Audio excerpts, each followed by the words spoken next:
Hello students. So in today's session we are going to start our new topic, that is D block elements. So in previous classes we have completed our P block elements up to noble gases. So now we are going to enter D block elements. So in the modern periodic table, elements are classified into 4 blocks. Yes. So S block, P block, D block and F block. So the elements in which the differentiating electron enters into d orbitals in penultimate shell are called as d block elements. So who are called d block elements? The elements in which the differentiating electron enters into d orbital. Okay, they are known as d block element. That means they belongs to d block elements. So these elements, okay, d block elements are placed between S block and P block. So they are placed between S block and P block. So in 4 series, understand, they will be having 4 series, that is 3D, 4D, 5D, 6D. Total 4 series will be there. First 3 series of D block elements are completely filled. Okay. Next 60 series is incomplete. So if you see their general electronic configuration, children, the general electronic configuration of D block element is n-1d 1 to 10 ns 1 or 2. So for example, this is the nucleus, these are the shells. Okay, this shell will be the ns and this one is n-1d. Okay, this one is n-1d subshell. So the elements in which the differentiating electron enters into d orbital in a penultimate shell are called as d block elements. What is their position? Their position is present between S block and P block. Okay, they will be having 4 series, that is 3D series, 4D series, 5D series and 6D series. So look at here, children. 3D series element starts from scandium, that is atomic number 21, to zinc, atomic number 30. So this electron enters into 3D subshell. Yes, the differentiating electron here from 21 to 30 atomic number enters into 3D subshell. Next comes to 4D series, starts from yttrium 39 to cadmium 48. Here the differentiating electron enters into 4D subshell. Yes, children. Next comes to 5D series, that is lanthanum 57 to hafnium 72 to mercury 80. Here the differentiating electron enters into 5D subshell. And not only this, the D block elements consist of 10 groups. It consists of 10 groups, that is 3B, 4B, 5B, 6B, 7B, 8, and under the 8 again 3 will be there. Okay. Next 1B and 2B. So these D block elements are known as transition elements because they are having unfilled, not completely filled d orbital. And here in D block elements, one exceptional case is present, that is zinc, cadmium and mercury. They are having completely filled d orbital. Though they are present in D block elements, they do not come under transition elements. So what do you mean by transition element, children? Transition element is defined as that which contains at least one unpaired d electron should be there. Okay, transition element should have at least one unpaired d electron in its atom or ions with common oxidation state. Then only they are known as transition elements. But here in a D block, zinc, cadmium and mercury are present. Though they are present in though they are present in D block elements, they do not come under transition elements because they are having completely filled D orbitals. So you look at here, zinc atomic number 30, cadmium 48, mercury 80. Their electronic configuration, see, last 3D10, 4s2, 4D10, 5s2, 5D10, 6s2. So here their d orbitals are completely filled with 10 electrons. They are not having any unpaired electron. That means they cannot give the electron to their excited state, isn't it? So they do not come under transition elements. So in a transition element, the ultimate and penultimate shells are incompletely filled with their electrons. So in transition elements, ultimate means that n shell and n-1 shell both are incompletely filled. Now we are moving to the occurrence. So in nature, 3D series are more widely distributed than 4D series and 5D series. That means 3D series elements are more widely distributed in nature. That means they can be found more when compared to 4D and 5D series. Another interesting point is in 3D series, elements with even atomic numbers are largely available than the elements with odd atomic number. Understand, children? What? In 3D series, the elements with even atomic number are largely available, more available than the elements with odd atomic number. Next, iron is the fourth most abundant among all the elements in the earth crust. So, iron also belongs to D block element. So, it is the fourth most abundant among all the elements in the earth crust. Next, important minerals of iron is hematite. It is Fe2O3. Next, pyrolusite, that is manganese dioxide. Next, magnetite. Okay, magnite, that is Mn2O3 H2O, that is again chromite, that is FeO Cr2O3. So these two are minerals of manganese and this one is mineral of chromium.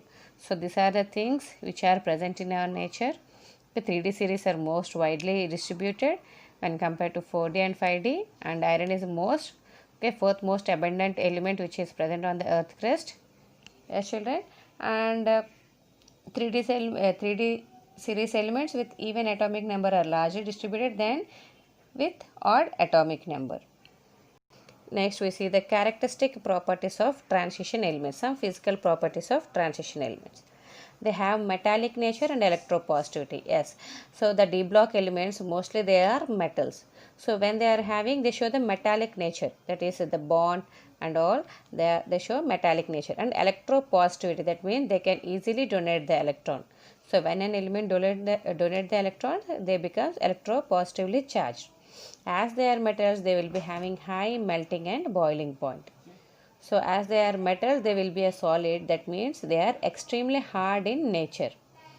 Understand? So as they are solid, they will be good conductors of heat and electricity. Yes, children. Next point is they are malleable and ductile. Malleable means they can be made into thin sheets.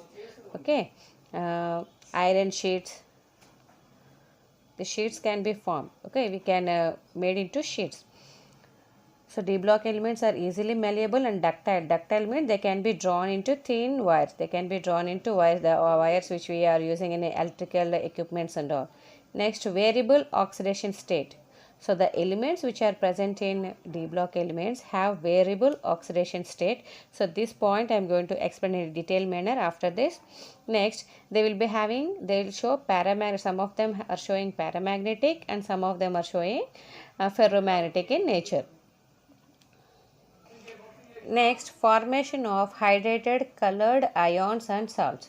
So why they are forming colored ions? Because when an element excited to the means DD transition of electron. When DD transition of electrons are present, they show some colored properties. Next, alloy forming ability. Alloys are nothing but when two or more metals with a non-metal they combine, they give more strength substance. So such type of things are called alloys, which can be used for different purpose. Next, complex compound forming ability. They form different types of complex compounds by combining with any other elements. Next, interstitial compound forming ability. That means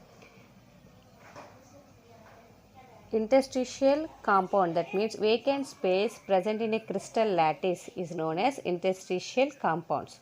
Okay, so here they are having vacant d orbital, that means vacant space is present in their crystal lattice. So that is why they can form interstitial compounds.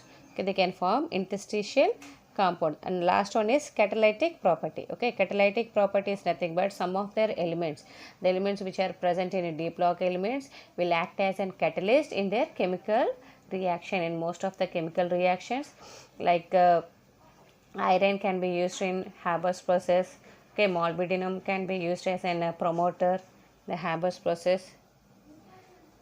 So some of the elements can act as an catalyst in their chemical reaction. So here one question, children. Zinc, cadmium and mercury are not considered as a transition metals. Why? So for this, if the question is asked, you have to write their electronic configuration. See, outer electronic configuration I have written: zinc 3d10 4s2, cadmium 4d10 5s2, mercury 5d10 6s2. So here the d orbital is completely filled. When they are having vacant d orbital, then dd transition can be seen. That is, the electron can move from one orbital to the another orbital in 3d subshell. But whereas they are completely filled, there is no chance of removing an electron or electron to excited state.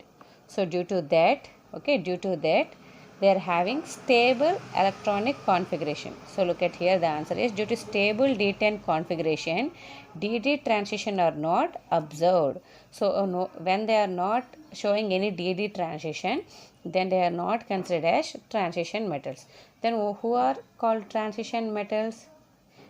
Who are called transition elements? The elements should have at least one unpaired electron in their d orbital. Then they are known as transition metals. So that is why all transition metals are d block elements, but all d block elements are not transition elements.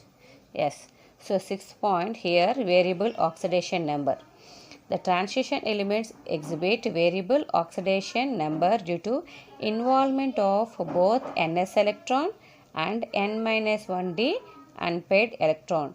So here the electron will move from ns orbital to n-1d orbital. So when they are moving, how their electronic oxidation number changes, we are going to see.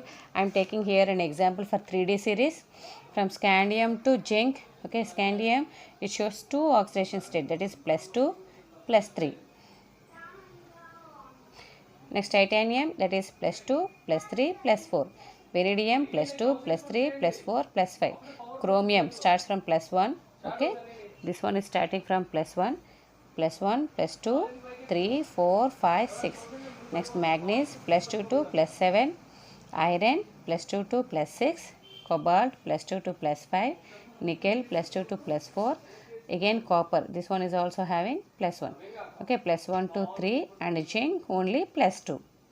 So the elements which are present in a 3D series, they are having variable oxidation number, only one element having different oxidation number. Why they are having different oxidation number? Due to their DD transition. The electron will jump from one orbital to the another orbital between ns and n-1d orbitals. So that is why they are having different oxidation numbers. So +2 is the common oxidation number we can find. Yes. So in 3D series, maximum oxidation number is +7. Isn't it, children? So when we move to the 4D series, maximum oxidation number is +8, that is ruthenium Ru, that is 5s2, 4d6. And in 5D series, maximum oxidation number is OS +8, that is 6s2 and 5d6. So these are the some of the characteristic properties of transition elements. In the next class, we are going to deal with atomic and ionic radii of d block elements. Thank you, children.